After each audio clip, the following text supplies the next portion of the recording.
When I was about 12 years old, my friend and I were hanging out on our trampoline. Suddenly, we heard bushes rustling behind us. I shined a flashlight in that direction and saw a cougar lying there, watching us the entire time. I have never run so fast in my life. For some reason, it didn't chase us after we noticed it. We ran into the garage, slammed the door shut, and hysterically told my parents what had happened.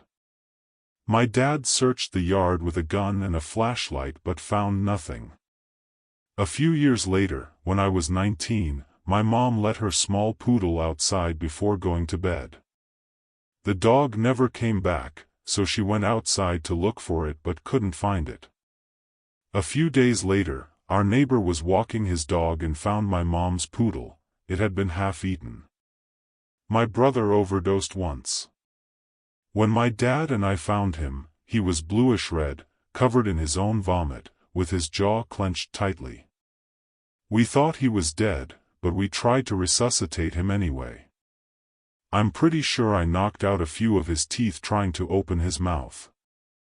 I cleared his airway, and my dad and I started chest compressions. Then my dad sent me outside to ask the neighbors to call an ambulance. That bastard survived. He's been sober for over 7 years now, hasn't had a drink in more than 5, and has 2 beautiful daughters and a wife. I grew up in a rural area where there were no streetlights at all, and the nearest town was miles away. At night, it was completely dark. The door to my bedroom never closed properly. It could be locked, but it would open if you pushed it lightly. One night, I suddenly woke up for no apparent reason. As my mind tried to process what was happening, I looked toward the door and saw the outline of a human figure. A small amount of pre-dawn light was coming into the room. I could only see a pale figure, long dark hair hanging down, and sunken eyes. I could also hear breathing. After several seconds of absolute, paralyzing terror, when every hair on my body was standing on end, the figure took a step into my room. The hallway behind it had no windows, so my room was slightly brighter. When the figure stepped fully inside, I could make out the face. It was my mother. She was sleepwalking. She rarely did it, but she also had many other sleep issues, including very vivid nightmares. She quickly left and returned to bed. Thankfully, for the sake of my sanity, I never saw her sleepwalk again. My husband used to be a sleepwalker for several years until he stopped drinking. His sleepwalking was terrifying because sometimes he would jump straight out of bed and sprint through the house at full speed until he crashed into a wall. Once he hit the wall so hard that he completely knocked himself out, and I had to call an ambulance. He had a massive bump on his head. He also has a sleep disorder called hypnagogia, which causes hallucinations and a semi-dream state. When he sees any source of light in that state, he walks toward it. I know people say you shouldn't wake sleepwalkers, but I always wake him. He wakes up just fine. He doesn't die or have a heart attack or anything like that. When I served as an engineer on a merchant ship, we had to clean something called sea chests. They're basically large filters for seawater that we pump in to use as coolant. When the pumps are running while docked, we constantly find all kinds of things in them, bottles, fish, crabs, and so on.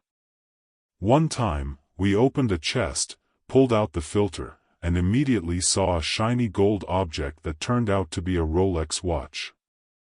Normally, we just throw things back into the ocean, but when we examined the filter more closely, we found part of a shirt cuff, and more importantly, a well-preserved human finger. The police eventually shut down the dock and conducted underwater searches, but in the end, they found nothing. We had a neighbor who moved away and came back a year later. He came to visit us with his 2 children and an Asian woman whom he claimed was his wife. He said it was the same wife he'd had before and that she had just lost a lot of weight and changed her makeup. But we knew his wife had been a small woman, about 5 feet tall, with wavy hair. This woman was around 5 feet 7 inches, with long, straight black hair. She also looked much younger. After some time, he told us that she had died from a brain tumor. I started wondering where his real wife actually was. I think he simply sent her back to her home country in Asia, but it was incredibly unsettling to see him try to pass off a completely different woman as his former wife. I once worked at a restaurant, a really nice place. One evening, our restaurant hosted a charity dinner for a home for at-risk youth, something like an organization that helps teenagers in difficult life situations. The man representing the home was incredibly kind and warm-hearted. All the kids spoke only positively about him. He truly had a good soul and gave those kids everything he could. At one point during the dinner, he was presented with a large donation check, a massive amount they had never received before. From the excitement and joy, the poor man's heart gave out.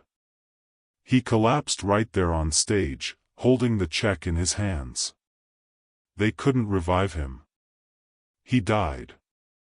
Watching it was horrifying enough, but what made it even worse was hearing all those kids screaming and crying for hours afterward. That image still haunts me. It's absolutely horrible, and it always seems like things like this happen to the wrong people. We Germans have a saying, bad people always seem to do well. When I was about 15, I was kayaking with friends. Suddenly, we came across something in the water that looked like a log. People on the shore were waving at us, shouting that someone was probably trapped under a canoe. They took our kayak to paddle over and check. It turned out to be a boy just a few years older than us. He had gotten tangled in a rope when the canoe flipped and couldn't get out in time. His father was found a few days later. He hadn't made it out either. I will never be able to erase that scene from my mind. One guy once followed me all the way to my house. He said he'd seen me often in certain places, then started listing every place I regularly went to. About a year passed before I stopped seeing him. For a long time after that, I was terrified. Something similar happened to me when I was 20 or 21. A guy I had never seen before approached me at a bus stop on my way home. He told me which bus stop I got on and off at, listed the clothes I usually wore, and even mentioned which sneakers I wore most often. Then he told me not to look at him so strangely.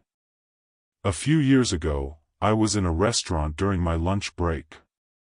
At the time, I was a very skinny 25-year-old woman. There was a large, creepy guy sitting there who stared at me non-stop from the moment I walked in. He didn't blink once during the entire 15 minutes I was eating.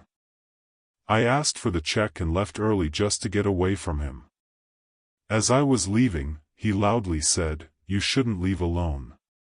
Someone will grab you and kidnap you." I am 100% sure that creep has someone locked in his basement. One time, I was in a hot tub with my friend and 4 guys who were her close friends. One of them said, "Isn't it crazy that we could just do whatever we wanted to you too if we felt like it?" I looked at his friends to see if they reacted at all. The party ended immediately. This happened in Baghdad almost 20 years ago. I was working alone at night on a small, rusty bulldozer with one barely functioning headlight. From time to time, I'd get out and work with a shovel. At one point, I noticed a group of glowing eyes in the distance, 5 or 6 pairs, just staring at me. I didn't think much of it and kept working. A few minutes later, I looked up again and the eyes were still there, but closer. I wasn't sure if they were harmless or not, so I kept working without turning my back on them. A few minutes later, I looked again. They were gone. Great, nothing to worry about, I thought. I worked a bit longer, looked up again, and saw the glowing eyes once more, but now they were behind me, on the opposite side. I grabbed the loose headlight and shined it in their direction. It was a pack of feral dogs staring at me like I was food. I grabbed a big clump of dirt and charged at them, yelling. They didn't even flinch. Shit, I thought. I jumped back into the bulldozer and drove toward them. Only then did they run away, but they stopped a short distance away and kept staring. Luckily, another dump truck arrived shortly after, and I got out of there. One night in middle school, I woke up with a strange feeling that something, or someone, was in the house and coming toward my room. I was scared, so I closed my eyes and pretended to be asleep. I could faintly hear someone enter my room. It felt like someone was standing over me, checking if I was asleep. I lay there on my back with my eyes shut until the feeling passed, and eventually I fell asleep. When I woke up in the morning, it turned out our house had been robbed. It was probably just a creepy coincidence. Before cell phones existed, I once tried to call my friend but accidentally dialed the wrong number. It turned out I had called her uncle, and at that exact moment, she was visiting him. He was very surprised when I said her name and handed her the phone. Once, I was riding a bus and saw a well-dressed businessman in his 50s reading a newspaper. A woman with long, curly hair was sitting in front of him, her hair draped over the back of her seat. The man started playing with her hair while reading the paper. I assumed she was his wife or girlfriend taking a nap. Then he put the newspaper down and began stroking and rubbing her hair. Suddenly, she woke up and yanked her hair away like a bug had landed on it. She got off at the next stop. He went back to reading. They definitely did not know each other. One time, my boyfriend and I were lying in bed. I was still awake, sitting up and reading, while he had already fallen into a deep sleep. Suddenly, he turned toward me and said, "Don't look. If you look at it, she'll kill both of us." Then he immediately rolled over and fell back asleep. I almost shit myself. When I was about 10 years old, I was staying at my aunt's apartment building. She had lived there for several years, and we visited her every weekend. I made a few friends there, and we often played in the parking lot. There was also an old man who sat on his balcony and constantly stared at me. One day, as I was walking up the stairs to my aunt's apartment, he opened his door and grabbed my arm, trying to pull me inside. I screamed immediately, ripped myself free, and ran up the stairs. The worst part was that no one believed me when I told them what happened. They said I was exaggerating. I'm a woman, and a few years ago I was walking my dog late at night along my usual 3-kilometer route in a park near my home, around 11 p.m. It's a fairly upscale area for my small town, located just outside the city, and it's usually very safe even at that hour. The soccer fields are lit until 11 p.m., but there's a stretch of about half a kilometer that runs alongside a busy road with no streetlights. I was almost done with the walk when a car drove along the road to my left, clearly heading toward me. As it passed, the car slowed down, like the people inside wanted a better look at me. My dog weighed about 30 kilograms, but he wasn't a fighter. I couldn't tell exactly how many people were in the car, but I definitely saw someone in the front passenger seat and in the back seat, at least 3 people. Then they turned around in the middle of the road. My instincts kicked in immediately. My adrenaline spiked. They wanted to catch me. I started running full speed with my dog for the last 45 meters toward my neighborhood. I dove into tall grass and hid. The car drove very close to me, very slowly. They were clearly searching for me. I have never felt my instincts activate like that before. I genuinely thought I was going to die, or be kidnapped, or worse. Thank God they didn't see me, and I managed to run the rest of the way home after they left. I've never felt anything like that before. A few months ago, I had a very unsettling experience. My sister, my niece, and I went rollerblading and then went out to eat. As we were leaving the restaurant, I heard someone yelling at me from a car. "Hey you, what's your name?" a woman's voice shouted. Her tone wasn't friendly at all, and I didn't recognize her. I hoped she was calling someone else, but no, she was staring right at me. I said, "My name is Yak, that's my nickname." "What?" she asked. My stupid sister told her my real name. "No, you're Juan Martinez's son," she said, almost growling. "No, I'm not," I said. "Yes, you are, you even have the same tattoos. You're Martin's son."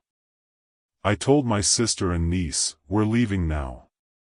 She cursed at me and drove off. It really seemed like she hated Mr. Martinez and his child. What makes this even stranger is that I'm adopted. I'm Latino, and I don't know either of my biological parents. I don't want to know them. My biological mother was very young when I was born, and my biological father was a pretty terrible person. I don't know much beyond that, except that he was much older than my mother. I served in the military and was trained in land navigation. I was in Nevada, driving on public land. At one point, we came across an old abandoned house with no road leading to it. We stopped, got out to stretch our legs, and decided to go inside. In the middle of the house, on a chair, was a fully charged flip phone. This was in 2010. There was no electricity or running water in that house. I wiped my fingerprints off the phone, and we immediately got back into the vehicles and left. I had no idea what we had stumbled upon, and I had no intention of finding out. The scariest thing for me personally was a caving expedition with a friend.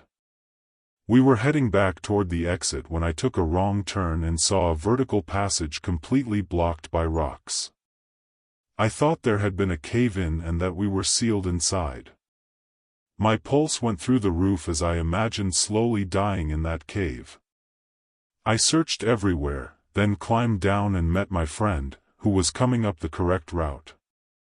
He had taken the right turn, and I immediately realized my mistake. The whole thing lasted maybe 2 minutes, but they were possibly the worst 2 minutes of my life. Now imagine getting lost like that as a cave diver. That's why cave diving is so dangerous. False passages combined with terrible visibility can easily lead you astray. You get lost and run out of air. There are countless horrifying stories of people who got trapped, lost, and died in underwater caves. I lived in a very old house while I was in college. One night, I was awake late in the living room watching TV and decided to sleep on the couch. In the early pre-dawn hours, my phone started vibrating with a text message, and it woke me up. I opened my eyes and saw a figure in the corner of the room slowly materialize into an elderly woman in a nightgown, just standing there and staring at me. I closed my eyes and told myself I was imagining things. I rolled over and fell back asleep. Then I woke up again, and she was still standing there, in the exact same spot, only now I could see her more clearly. Instead of eyes, she had black holes that seemed to absorb light, if that makes any sense. I told myself again that I must be dreaming and turned to face the back of the couch. Then I felt her hands scratching my back. I turned around, and she was right in front of my face, looking like she was silently screaming at me. I jumped up and ran to my bedroom, slammed the door shut, and was terrified out of my mind. I couldn't sleep for the rest of the night. That was the last time I ever slept in that living room. Edit. Someone should really tell that ghosts that living rooms are meant for the living. Yeah, bad pun. I was at my grandfather's wake when I was about 5 years old. I went to the bathroom alone. It was a small building right next to the highway because I didn't want to bother anyone. When I tried to leave the bathroom, I couldn't open the door. I was 5 years old and too weak. I kept knocking and knocking on the door, but no one could hear me. There was a gap at the bottom of the door, and I could see outside through it. After a few minutes in the bathroom, I saw a person jump over the fence and stand right in front of the door. I heard him whisper something in my native language, Filipino. I didn't understand most of it, but the part one did understand was "mamamatay ka," which means, "you will die." He said a few more things before jumping back over the fence. About 3 minutes later, my mom found me crying inside that bathroom. Sorry if the story is messy, this is my first time ever posting my story on Reddit. The scariest thing that has ever happened to me is when a member of my family suddenly stopped remembering the most basic, important things they had always known. He just stared at me with complete confidence, fully convinced that some extremely simple, neutral facts about his life were not real. It felt like those horror movies where your loved one is replaced by something else. There are no words to describe how terrifying that moment is when you experience it for the first time. Hi. I was walking through the forest near my house when I suddenly heard the rhythmic sound of horse hooves pounding the ground, accompanied by a blood-curdling scream that ended in a disgusting gurgling noise. There are no horses anywhere near where I live. It shook me to my core. In high school, my friends and I used to gather in my basement every Monday night to play video games and hang out. There were usually between 5 and 15 people there. At one point, a friend and I were talking while the others were gaming, and for some reason we both stopped and stared at the opposite wall of the basement. There was nothing there. Then we heard the creepiest children's laughter imaginable, like something straight out of a horror movie. No one was watching a horror film at the time. About 15 years have passed, and we still talk about it every time we meet. About 10 years ago, before my wife and I got married and started a family, we were moving out of our house late at night. We were packing and getting the house ready for the new owners. We were already getting into the car when I remembered I hadn't checked the basement outlets to make sure everything was unplugged and locked. I got out of the car, and our bulldog started barking at me like he never had before. I ignored it and went inside. I went down to the basement, checked the outlets and wires, and when I was almost done, I suddenly stopped. My ears perked up, that instinct you get when you barely hear something. I spun around but saw no one. The basement was pitch black. Then I heard that same children's laughter my friend and I had heard 15 years earlier. I dropped everything and ran. I flew out of the house and into the car. My dog was whining loudly while my wife tried to calm her down. I started the engine, and we sped away. Of course, I never told the buyers about any of this. One night, driving home through the middle of nowhere during a horrible rainstorm, I suddenly saw a guy in a coat standing on the side of the road. There was no car, nothing, no civilization for miles. When I looked in my rearview mirror, he was gone. Creepy, but more strange than anything. Almost 10 years ago, when I was 18, I was in a tiny town in Wisconsin on the 4th of July. After the fireworks ended, I was walking back toward the residential area when a car appeared from around the corner and slowed almost to a stop. The window rolled down, and I saw a camera flash pointed at me. Someone took a photo of me, then sped off. The inside of the car was completely dark, I couldn't see anyone. It all happened in just a few seconds. To this day, I have no idea what that was. Now here are stories from the comments under some of my videos. Let's go. Jasmine Zukhanova. A couple of years ago, I was frying chicken in a deep fryer. When I finished, I turned it off and started cleaning the kitchen. While wiping the table, I decided to move the fryer slightly. I lifted it just a centimeter and dropped it because it was greasy. That tiny distance was enough for hot oil to splash onto my face, eye, hands, and leg. I screamed in pain so badly my ears started ringing. I ran to the bathroom and turned on cold water. My brother was looking for ointment, and after I rinsed my face, he treated the burns. I was lucky the oil had already cooled a bit. The burns were mild, though my vision in one eye was blurry for a week. Barbiturate valerianic. I have a real story, not about mysticism, but about how people are scarier than any monster. My sister and I were walking through our village late at night. We decided to go through the center, a small area with the main shops, across from a kindergarten. In summer, young people usually hung out there with cars, music, and alcohol, but that night there was no one. Most shops closed at 11 p.m., and it was almost midnight. My sister offered to walk me through the center and then onto the path leading to the private houses where I lived. We saw a red Lada parked near a shop, and a man standing by it. He opened the trunk and called out to us, mumbling something like, "Help me put him in the trunk." We asked, "Who?" He answered, "A person," and started walking toward us in a drunken, hurried way. We had never run so fast in our lives. We made it to my place, caught our breath, and then I had to walk my sister home another way.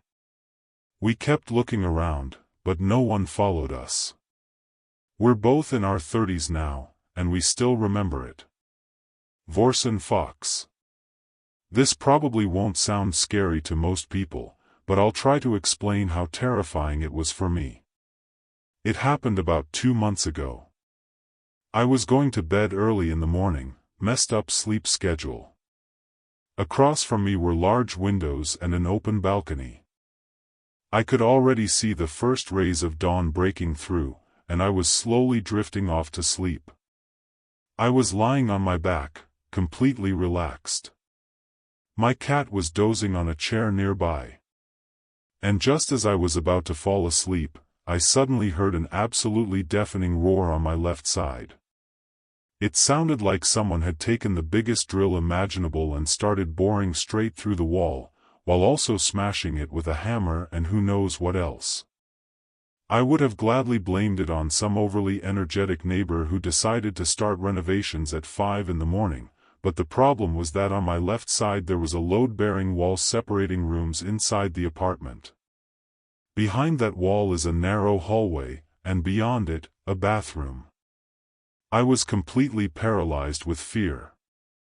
The unbearable drilling sound continued. It felt like it wasn't coming from inside the wall at all, but literally inside my left ear. I lay there, breathing heavily, my heart pounding like crazy, and then it suddenly stopped, just as abruptly as it had begun. It took me about 5 more minutes to calm down. When I finally got control of myself, I noticed that my cat, who usually freaks out at any loud noise and always tries to hide or run to a human at the slightest danger, was still sleeping peacefully. So what was it? I don't know.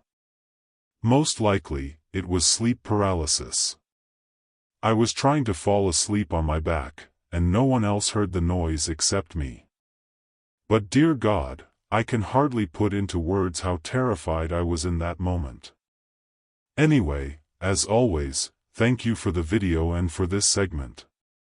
I'd also be curious to read in the comments if anyone else has had similar experiences. Double tap. I don't remember any mystical stories from my life, but since childhood, and even now, I've experienced one creepy phenomenon. I call it phantom perceptions. When I was very young, I didn't go to kindergarten and often stayed home alone until my grandmothers came over. I knew my parents left for work around 8 a.m., and while half asleep I would often hear them talking in the kitchen, then getting ready and leaving. But when I got up and went to the kitchen at around 10 or 11, I would still hear their voices for a while, as if they were still there talking. It didn't scare me at all back then. I thought it was just an echo or something like that. Now I'm 21, and this still happens to me in different places with different people. I live in a dorm, and I'm used to my roommate talking in her sleep and snoring loudly every night. But every time I'm alone for the weekend, I hear the same snoring, her breathing, separate words, her voice. That's when I realized how creepy it actually is. Maybe it's some issue with my mind rather than a mysterious phenomenon. This happens to me every week, so I'm already used to it. Hard sign. I have a couple of stories. I'll tell one of them. My mother lost her husband, not my father, when I was little. She says there were several unexplained situations, but I clearly remember this one. She was lying down to sleep and, half asleep, could hear the TV and my younger brother snoring on the neighboring bed. They were sleeping in the same room. Then she dreamed that her deceased husband was lying next to her on the couch, hugging her and so on. She could still clearly hear the TV and my brother's breathing. The deceased husband was persuading her to go with him. He wanted to take her away. At that point, she started to pull away from him and tried calling out to me in the dream. She tried to scream but couldn't wake up. It terrified her deeply. I don't know how it ended, but the next day she took off her wedding ring, and he stopped coming to her. Back in 2015, my cousin went missing. Before that, he was angry at society in general and had self-destructive thoughts. His father believed he was planning to kill himself. On the fourth day after he disappeared, I was at school, scrolling through WhatsApp, when someone in a group chat sent a photo of a random guy who had jumped from a cell tower near our house. I hate photos and videos like that, but unfortunately my phone was set to automatically display and save images. When I opened the photo, I saw my cousin. He was dead, his neck broken. It was horrifying. About 10 seconds after I saw the photo, my father called me to tell me the news and warn me that people had started posting photos of my deceased cousin. But by then, it was already too late. My condolences. That's terrible. People often forget that the person in such horrific videos is, first and foremost, a human being, someone with family, friends, maybe children. Sharing such photos and videos is incredibly unethical. This is what I absolutely hate about internet culture. No one thinks about real people anymore, they just see content. My friend's ex-girlfriend was mentally ill and jumped off a bridge in Vietnam. The same thing happened, photos flooded the internet. It's awful. I'm sorry this happened to you, man. I found photos of my own brother with self-inflicted gunshot wounds. Images like that get burned into your brain, and you can't just forget them.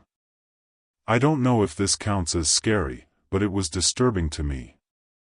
I found out that my father, whom I hadn't seen since early childhood, had been uploading videos of me to YouTube.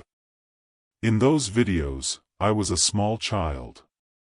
Mostly, he posted videos of me bathing. You get the idea what kind of content it was. One of the most viewed videos showed my mother breastfeeding me as a baby. He also included the names of everyone in those videos, my full name, my mother's name, and my cousin's name. I only found out because my cousin searched his own name and found the videos. Maybe he didn't understand that the videos were public and used YouTube just as storage. That's what I thought too. But there's something I didn't mention. there was a restraining order against him. He wasn't allowed to come near our family. When we had another court hearing, I met him and asked why he uploaded those videos. He said he had asked for permission in a group chat and no one objected. The problem is, we never had a group chat with him. He agreed to delete or hide the videos, but even now he hasn't done it. The videos are still publicly available on YouTube. Stories like this will only become more common. It's like some parents treat their children like pets, all for likes. It's disgusting. Laws should exist to prohibit this. Consent matters, especially in the digital age. There's a video of a man who got caught in a fabric wrapping machine. His feet and legs were slamming into the ground at an insane speed. In the end, what was left of him looked like minced meat.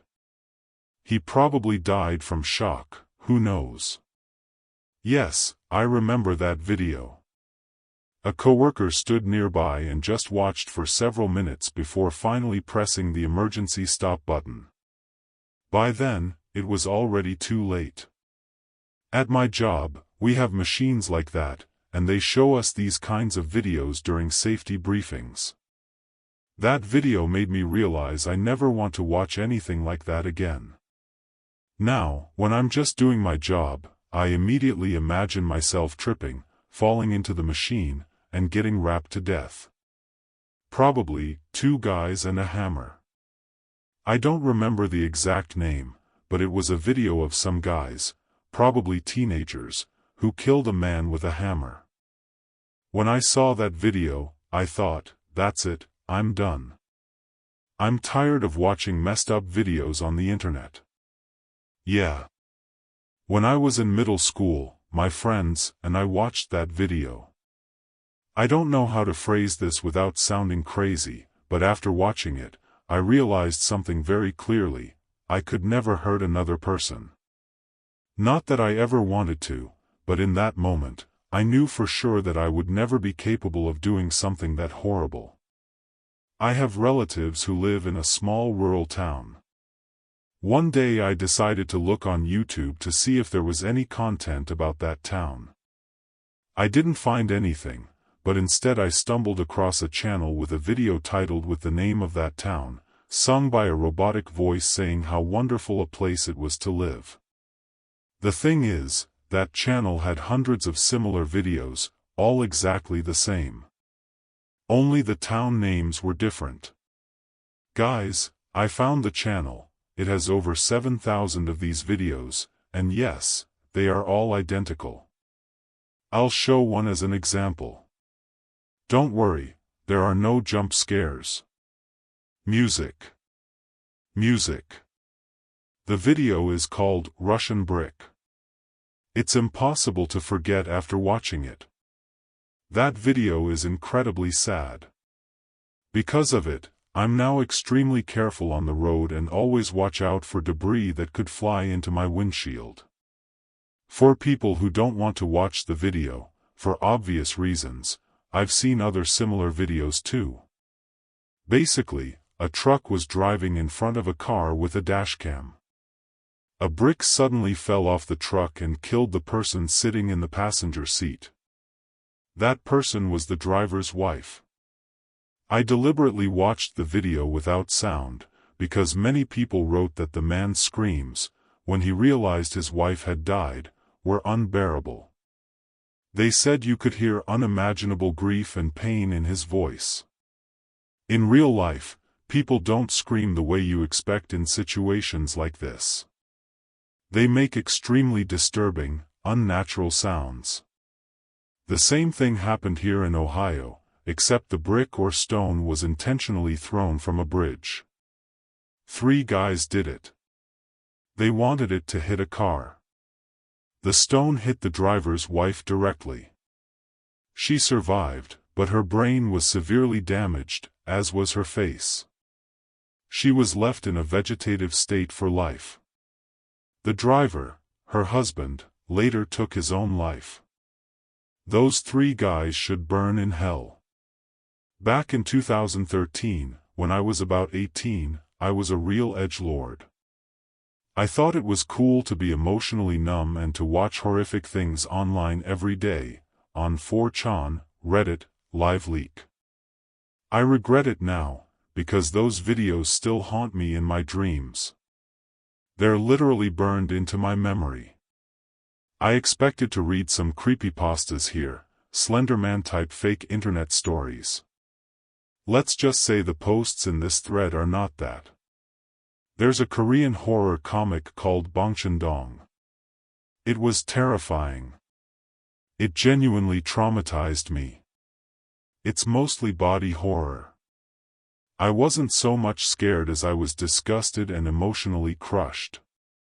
I remember a website where a story was told about a man walking at night who hears a woman crying.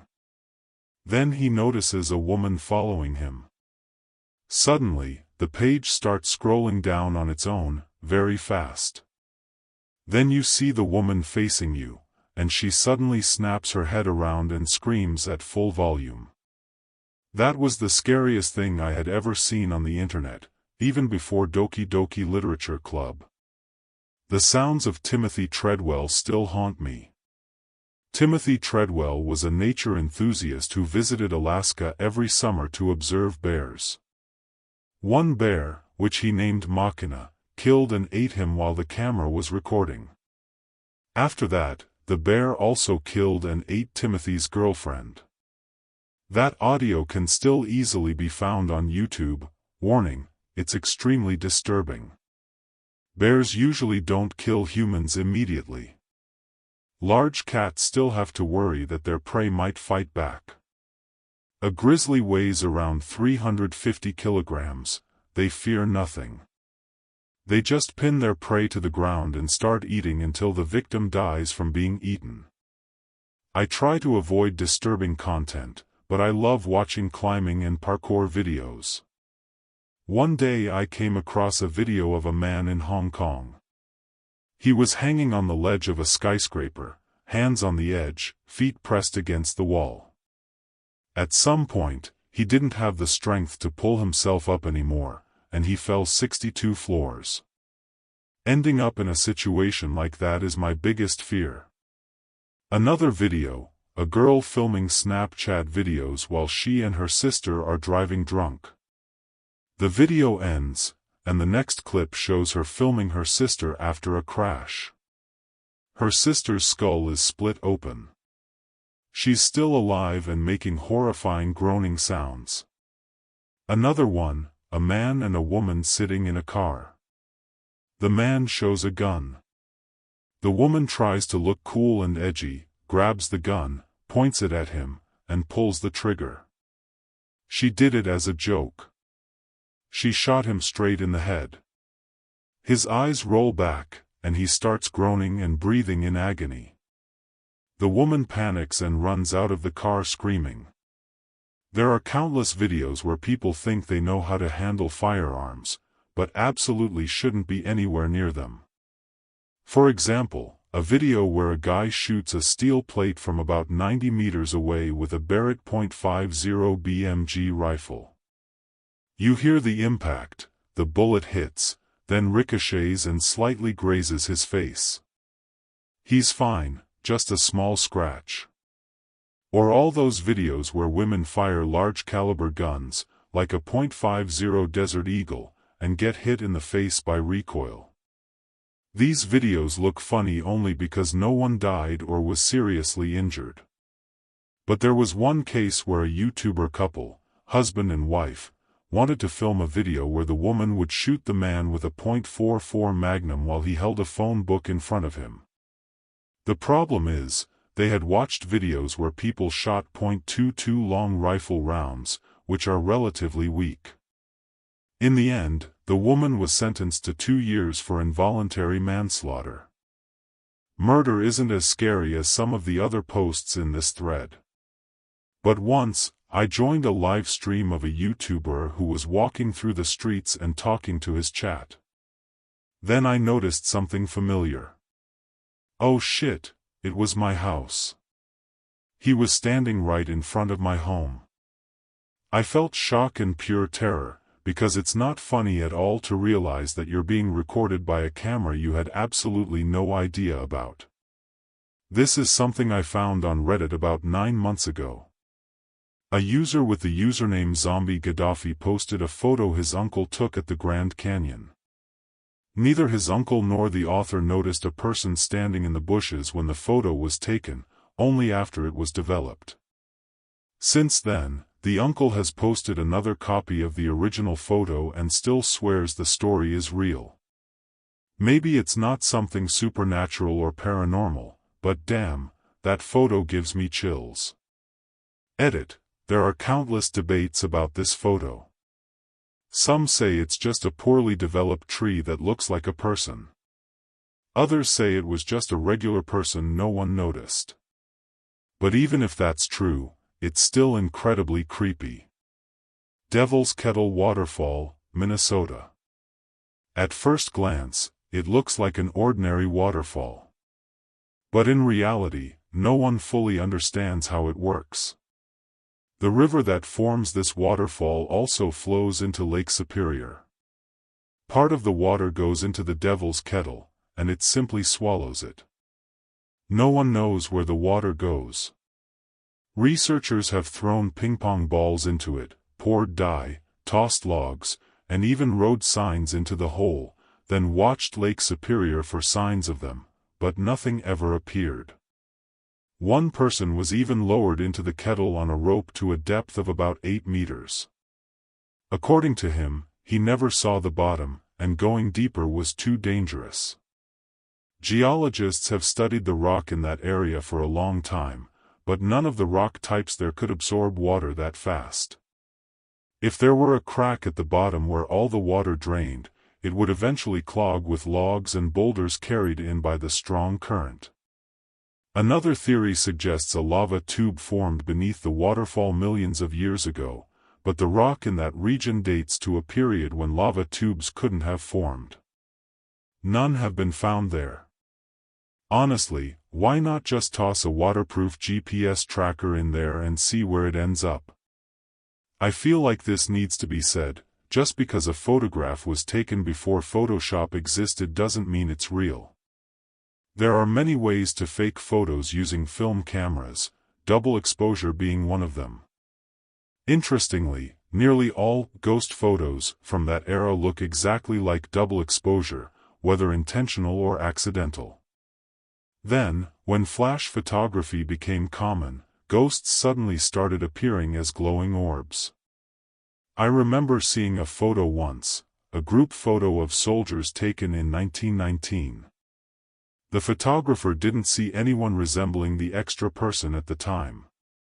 Later, some of the soldiers recognized the face as a fellow soldier named Freddie Jackson, who had died in a plane accident 2 days earlier when the propellers failed.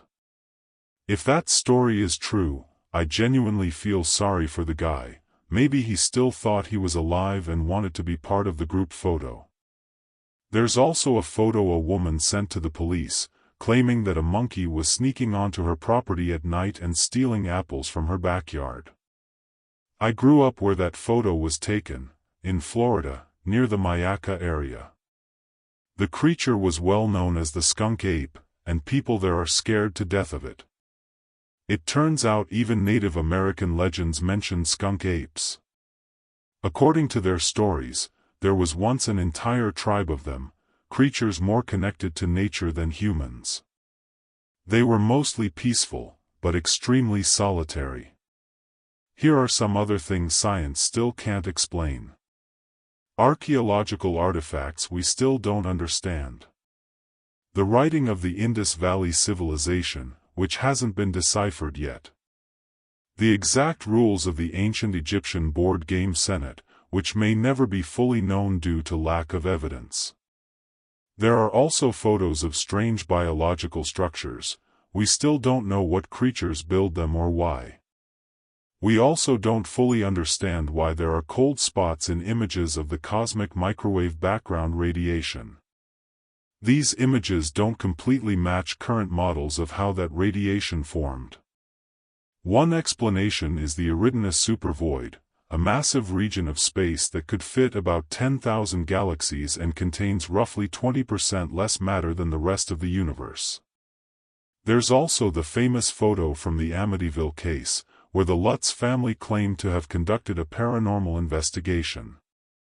At one point, an automatic camera captured an image that looked like a child, even though no children were in the house.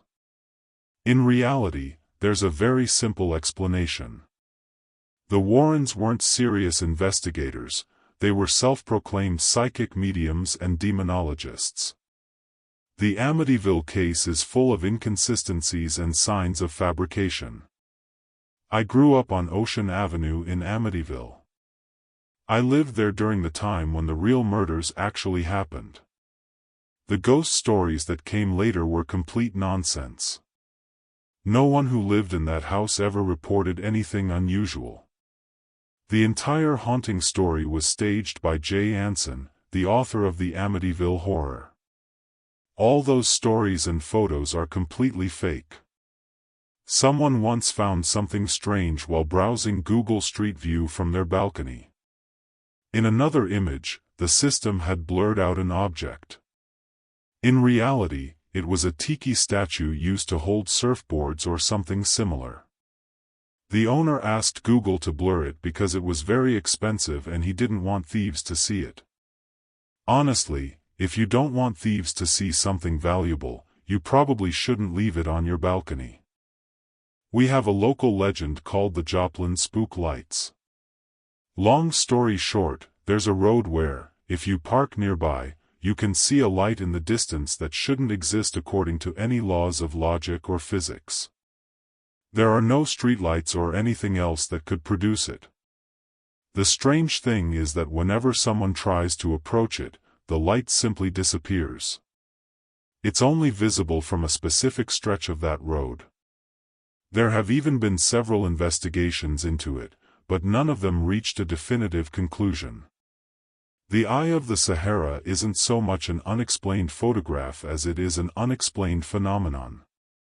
It's a completely unique geological formation in Africa that geologists still can't fully explain or recreate. It's slightly elongated but appears almost perfectly circular, and it's absolutely massive, nearly 50 kilometers in diameter. Because scientists haven't fully agreed on its origin, conspiracy theories have emerged, many claiming it's the lost city of Atlantis. The geological explanation is actually fairly simple. It's a dome formed by layers of sedimentary and volcanic rock pushed upward by magma from below. It's definitely a fascinating formation and looks incredible, but it's hardly unexplainable. The Mars monolith is another strange object. It was photographed on the surface of Mars a few years ago and looks like a very unusual formation. There are also other strange phenomena, like the spiral in the sky over Norway, perfectly spherical stones found all over the world, and the Longyu caves in China. Their origins remain a mystery. These massive halls were carved by hand, and no one knows exactly why or how. And last but not least, the Ajanta caves in India, carved into a horseshoe-shaped cliff. This ancient temple complex features extremely complex aesthetic and mathematical designs. Each end aligns with the summer and winter solstice on specific days, and all the columns and sculptures are carved directly from the rock. It's a phenomenal structure, a continuous, carved architectural masterpiece. This post is dedicated to everyone who says, this photo was taken before Photoshop existed. That means absolutely nothing. The famous photographer Jerry Yulsman was incredibly skilled at creating surreal images long before Photoshop was invented. All of his photos were taken using traditional film cameras. This isn't mysterious or unexplained, but every summer for 2 weeks, some of the most powerful political figures in the world travel to Northern California to worship a giant owl idol at Bohemian Grove. I've visited the area nearby from time to time. People from the East Coast come there too. It's one of the most unhinged things you can imagine. Those San Francisco guys are terrifying. I wouldn't shake hands with anyone from San Francisco. Former U.S. President Richard Nixon once said the scariest thing is absolute silence. After several hiking trips, I can confirm this. When wildlife suddenly goes silent, you should be very concerned. We live in the woods, and one day a lynx passed near our property. We have house cats, lots of songbirds, and a flock of turkeys that constantly make noise in our backyard. Suddenly, we heard a deep growl, and everything stopped. The turkeys froze completely. The cats and birds went silent.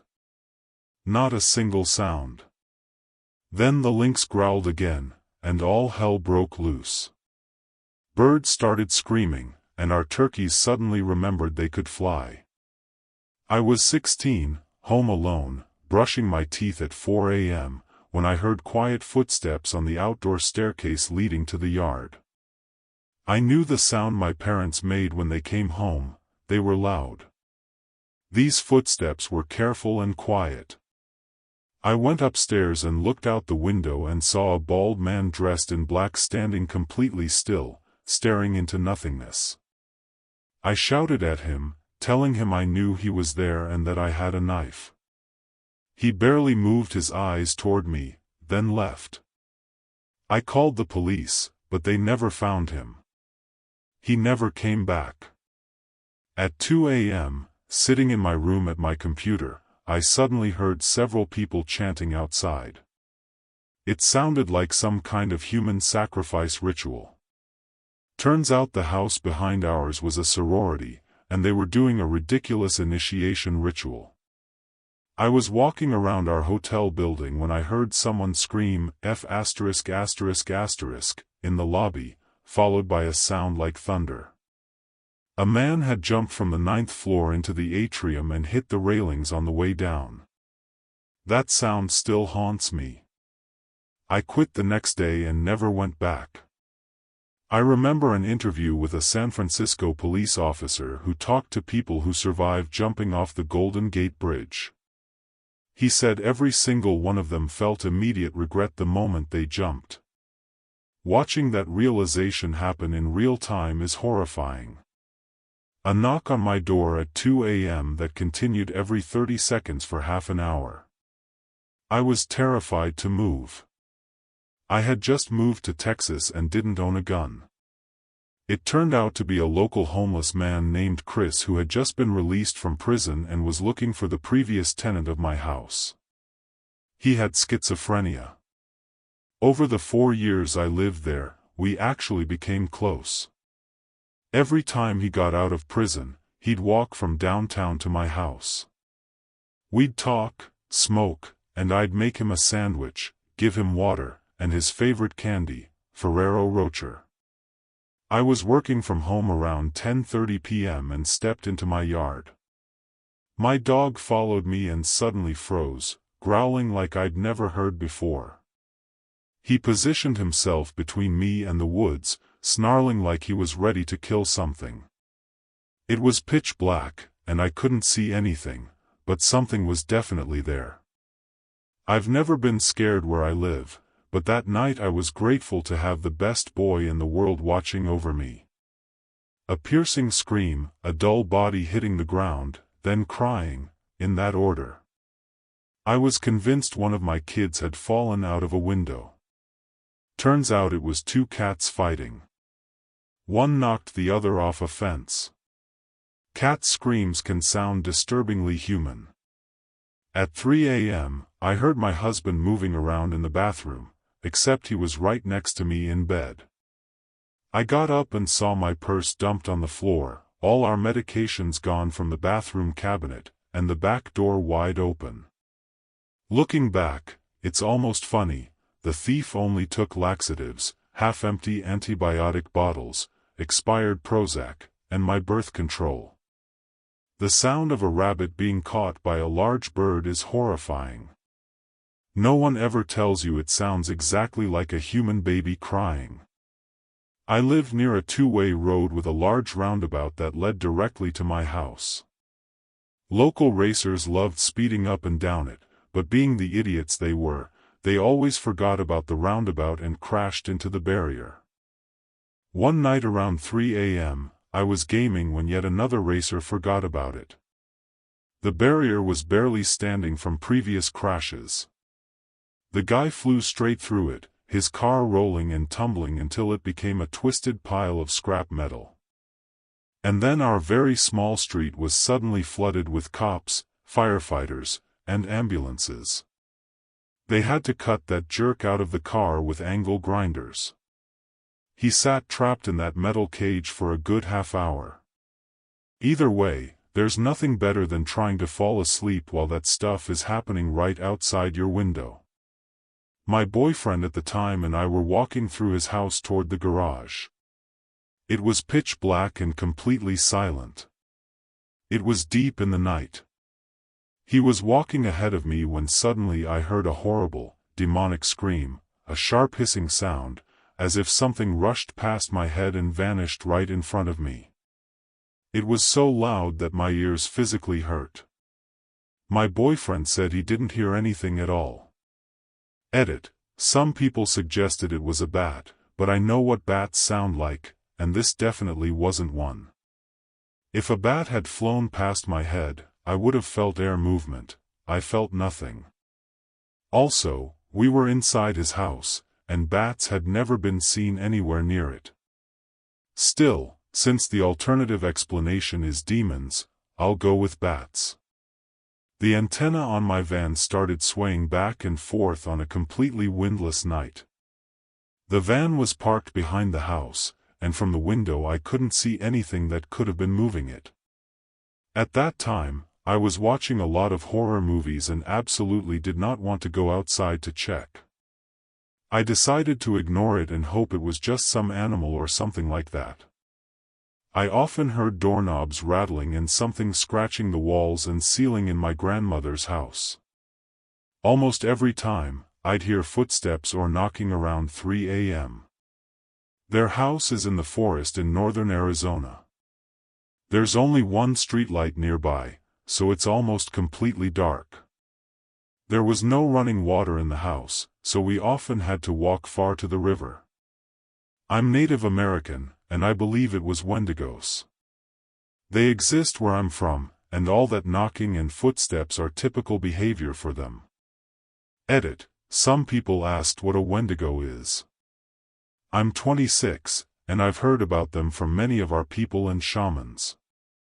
They have superhuman speed, can change shape and appearance, and possess magic. Any human can become a Wendigo, either by sleeping with a corpse or killing a family member with their own hands. I don't really believe all of it, but my grandparents always told me that ash works very well to repel them, either charcoal ash or gray ash. Hi. I was watching TV around 3 a.m. when I heard girls screaming outside. It sounded like a brutal, violent fight. I honestly thought someone was being killed. I grabbed a knife and went to check. I stepped outside just in time to see a black Mercedes speeding away. I walked up the road and found my neighbor's daughter with two of her friends and her boyfriend. Blood was pouring from his head, his skull had been cracked with rebar. He was barely conscious, but his only thought was getting into a car and chasing the Mercedes. The girls were panicking, crying and screaming, and his girlfriend was trying to pull him away from the car. I talked to him, calmed the girls, and convinced him that he needed to go to the hospital. He absolutely refused. Eventually, I convinced one of the girls to drive him home and not let him fall asleep in case of a brain injury. I don't know if they followed my advice, but a week later I randomly stopped next to them at a red light. I looked at him and said, "Hey man, how's your head?" He just looked at me awkwardly. Clearly he didn't remember me at all. I heard a demonic voice coming from my closet. At first, I thought I was imagining it and that I was just extremely tired. But eventually, I realized what the voice was saying. It was speaking Furby language, from those creepy toys that talk whenever they feel like it. Turns out it was my old Furby that I had thrown into the closet years ago and completely forgotten about. The battery had corroded and randomly activated it at 3 a.m. while I couldn't sleep. What can I say? Perfect timing.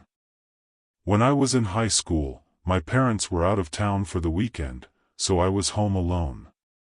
I decided to throw a party and invited our entire school football team. We were drinking beer and playing games. Everyone had parked pretty far from my house when suddenly we all heard someone violently trying to break down my door. Before I could even react properly, the door flew open and two guys I had never seen before just stared at me. Luckily, the entire football team was right behind me. The look on those dirty thieves' faces was priceless. They turned around and ran, and we all just stood there staring at each other like, what the hell just happened?